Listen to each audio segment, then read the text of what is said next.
Hi, everybody. This is Silvio Canto in Dallas, Texas on Thursday, November 29th, and welcome to our video commentary. Well, I'm sure you've heard about General Motors closing a facility. I think it's two of them, but one in Ohio is fairly big. I think I heard something like 5,000 workers, 10,000 workers were going to be impacted. And that's a horrible thing. I feel terrible for these workers and their families. When you shut down one of these plants, it's a lot more than automobiles. You have families, you have communities, you have lots and lots of jobs in that community that happen because these people are working in that plant. So it's not good. And I sympathize very much with the workers. And I hope that GM can find different jobs for them, or maybe they can go to another automaker. I don't know. Certainly, if necessary, I'd be willing to have the government provide free training for them so that they can maybe have a change of skills or go out and start a different career. So clearly, we sympathize with the employees who are unfortunately the victims of this economic decision. But the real issue to me, of course, is the bailout. That GM should have never been bailed out 5 years ago. I think it happened in the first Obama administration. And I understand why it happened. You know, people were thinking about the workers, they wanted to protect the workers. But in reality, they didn't protect the workers. All they did was defer the inevitable or defer the decision until much later, like what we're seeing now.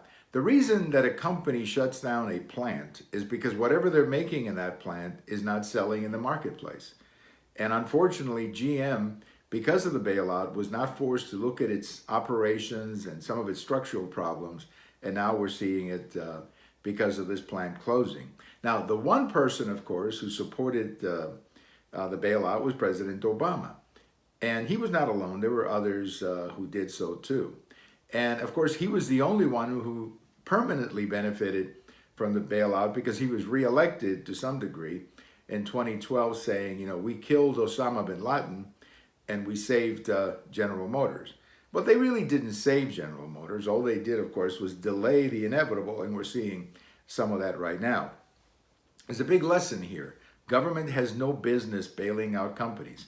When a company runs into trouble, what needs to happen is they go into bankruptcy, and there is something called a managed bankruptcy, where you look at the profitable areas, obviously you keep those, and you look at some of the unprofitable areas. Maybe you try to adjust or make some changes to make those areas more profitable, but some of the unprofitable parts you have to drop off.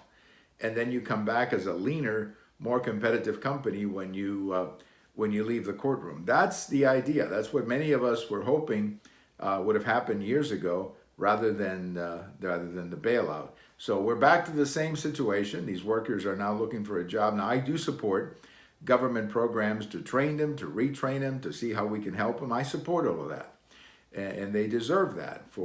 And I think the company owes them a responsibility too, to maybe provide them assistance as they're looking for a new job. But the bottom line is the government has no business bailing out companies. If a company cannot make it on its own, then unfortunately, that company has to really make some adjustments, readjust, rechange, or retool, or whatever they have to do, or they go out of business, as is happening to this facility. Again, I feel terrible for the employees, but I don't think we did them any favor by bailing them out 5 years ago. That was a bad decision then, and I think we're seeing evidence of that right now.